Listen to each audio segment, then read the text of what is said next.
on va parler, Inch'Allah, de Zakat al-Fitr. J'ai reçu un mail où un frère, il me dit, il a envoyé le mail où il dit que Abu Hanifa s'est trompé. Il n'y a que Abu Hanifa qui dit que Zakat al-Fitr, il faut la sortir en numéraire. Abu Hanifa s'est trompé sur ça. Bon, déjà le fait de dire ça, هذا سوء أدب مع ناس يعني أكرمهم الله. Ce sont des gens, Abu Hanifa est un des plus grands savants de l'islam. Okay.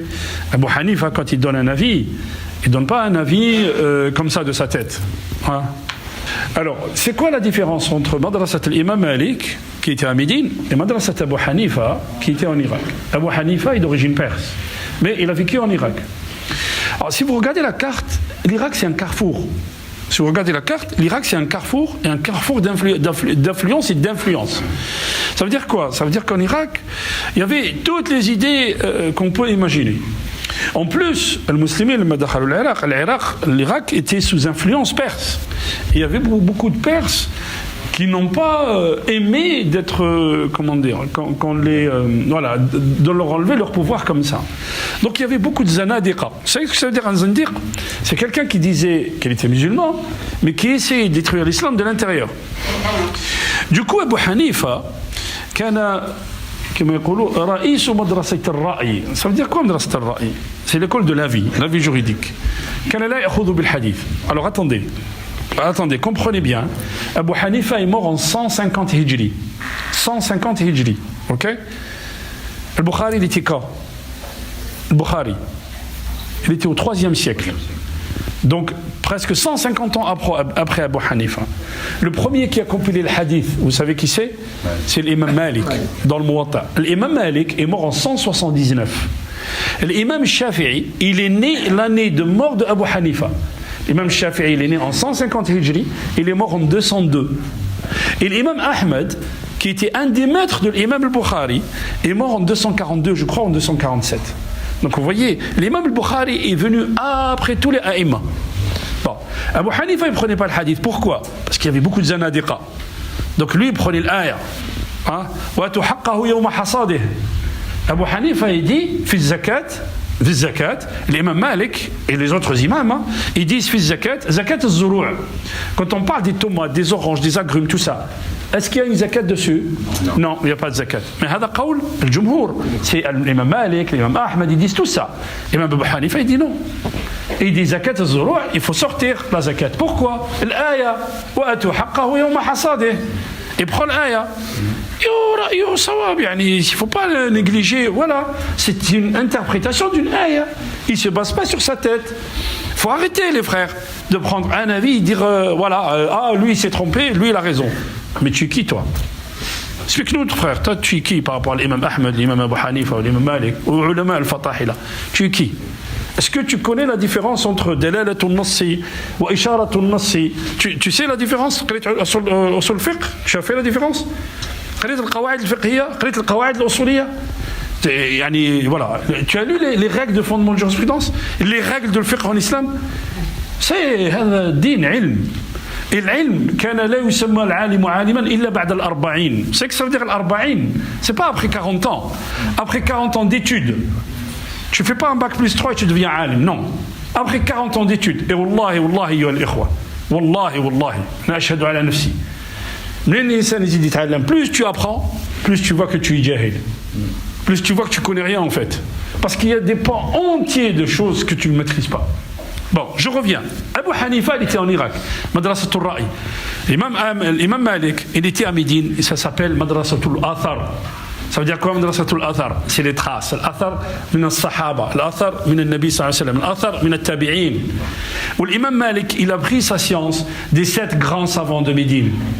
Kharija ibn Zayd ibn Thabit, Saïd ibn al-Musayyib, les 7 grands savants de Médine qui ont pris leur mujahid, qui ont pris leur savoir de qui? Des compagnons. Donc il n'y a pas une école, si vous voulez, qui suit la sunna comme l'école de l'imam Malik. Bien sûr, après il y a eu des déviations parce que on est allé très loin. Mais je ne vais pas rentrer dans quand on a arrêté l'ijtihad, quand la communauté musulmane a arrêté l'ijtihad et elle prenait juste les avis Bon, Al-Mudawwana al-Kubra, c'est un grand livre fil Malikiyya qui a été écrit par les élèves de l'imam Malik. Tous les avis de l'imam Malik. Ok? L'imam Malik, il dit l'aslu fi zakat al-fitr, c'est quoi? L'aslu fiha أن تخرج وشنو؟ ماشي نقدا، أن تخرج en nature. C'est-à-dire الرسول صلى الله عليه وسلم حديث أبي سعيد الخدري قال الرسول صلى الله عليه وسلم il nous a demandé de sortir zakat al-fitr طهرة للصائم. Si quelqu'un il veut purifier son jeûne, il doit sortir zakat al-fitr. Quoi? Sa' ou muddayn. Le moud c'est ça. Donc à peu près 2 kg 100, 2 kg quelque chose. OK? Muddayn. De quoi? D'orge, de dattes, de fromage. Des choses qui existaient à Médine. En Arabie Saoudite, dans les années 60-70, les gens ne sortaient pas zakat al-fitr en riz. Parce qu'ils disaient que le prophète, il n'a pas dit al-urz. Hatta Cheikh al-Uthaymin, rahimahullah, il dit mais al-urz, le riz, c'est aklu ahli al-balad.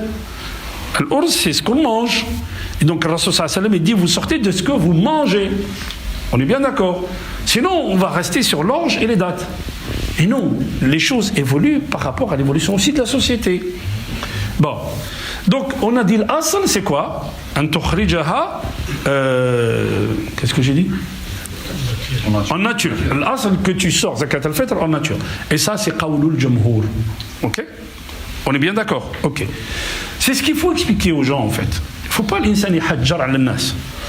L'imam Ibn Taymiyyah, l'imam Ahmed, des savants de l'école de l'imam Ahmed, Omar ibn al-Khattab, Omar ibn Abd al-Aziz, ils ont pris un autre avis. Et du même hadith, le Rasul sallallahu alayhi wa sallam, il dit, في الحديث, il dit, du même hadith, il dit, أمرنا رسول الله صلى الله عليه وسلم أن نخرج زكاة الفطر مدين bon, طهرة للصائم. وقال الرسول صلى الله عليه وسلم, il a dit, أغنوهم عن السؤال في ذلك اليوم. أغنوهم عن السؤال في ذلك اليوم. Enrichissez-les et ne les laissez pas quémander ce jour-là. C'est ce que dit le prophète. L'imam Ibn Taymiyyah, l'imam Ahmed, ils disent dans ce cas-là, أغنوهم عن السؤال. Je ne vois pas plus d'enrichissement que l'argent. Ça c'est l'ilm, ayyuha al-ikhwa. On a un texte, il y en a qui interprètent comme ça, et il y en a qui interprètent comme ça. Pourquoi? لأن اقتضت المصلحة, ils disent.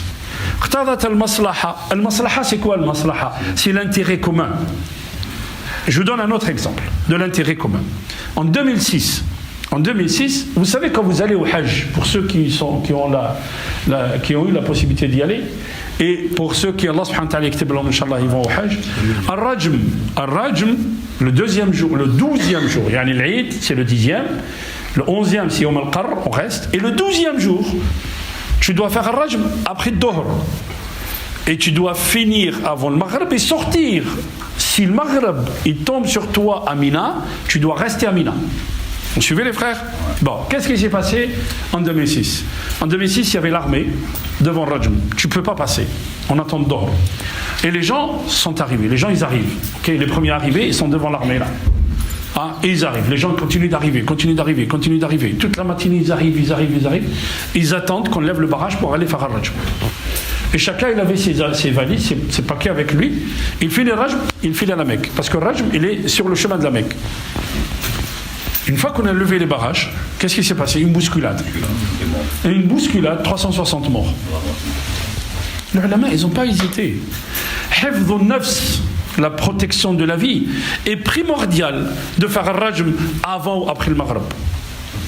Ils ont dit, maintenant le Rajm, c'est jusqu'à minuit, jusqu'à le Fajr.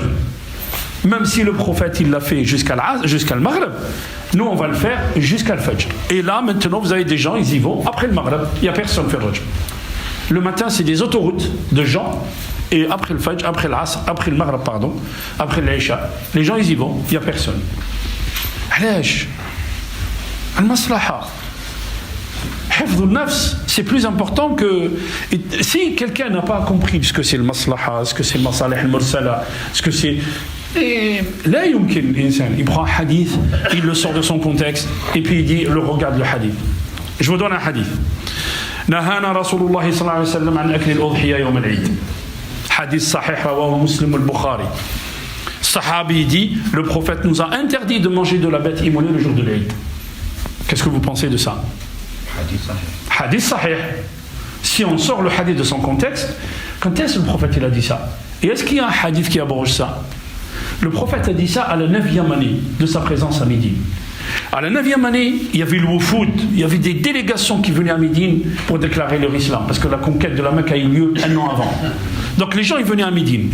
Et quand les gens sont venus à Médine, Allah dit Aklimuhum, soyez généreux avec eux. Donc vous ne mangez pas. Vous immolez le mouton, donnez aux autres qui sont venus. On n'avait pas le droit de manger. Hadith sahih. L'année d'après, il leur dit le prophète, l'année dernière je vous ai interdit, cette année vous pouvez.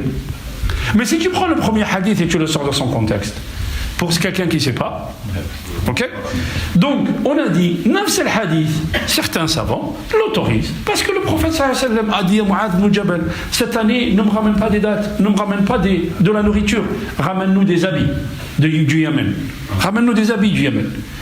يعني الأحاديث كثيرة أكثر من أن تحصى. L'as, alors je répète, l'as, que tu la sors en nourriture, mais que tu la sors en aqdan, il n'y a aucun problème par rapport à ça, donc il y a plein de savants qui disent de cet avis. Donc, donc celui qui vient et nous dit c'est comme ça et c'est pas autrement, il a tout dire à la nas. Nous sommes dans une période, alors je vais vous dire, si on était en Afrique, ou on était justement, si on était en Arabie Saoudite, on était en Arabie Saoudite et on a sorti du riz. Pourquoi? Parce que les gens ils le prennent. Parce que il y a des pauvres, vous ne pouvez pas imaginer. Quand l'autre il achète des tableaux à 500 millions, il y a des pauvres en Arabie Saoudite, vous ne pouvez pas imaginer. Vous ne pouvez pas imaginer. Il y a des gens qui vivent dans des grottes. Tu vas, tu leur donnes du riz, ils acceptent, ils prennent, parce que c'est important. Vous voyez? Bon, cette année, elle est estimée à 7 €. Celui qui veut donner, mais si on pousse le hadith, la littéralité jusqu'au bout, alors ça ne t'a pas dit de sortir les panzanés, hein? On sort la littéralité? Non. Bon, allez, on ne va pas. Donc, celui qui veut sortir en zakat al-fitr en nourriture, il n'y a pas de problème. Celui qui veut la sortir en art, elle est estimée à 7 €. Il n'y a pas de problème. Ok?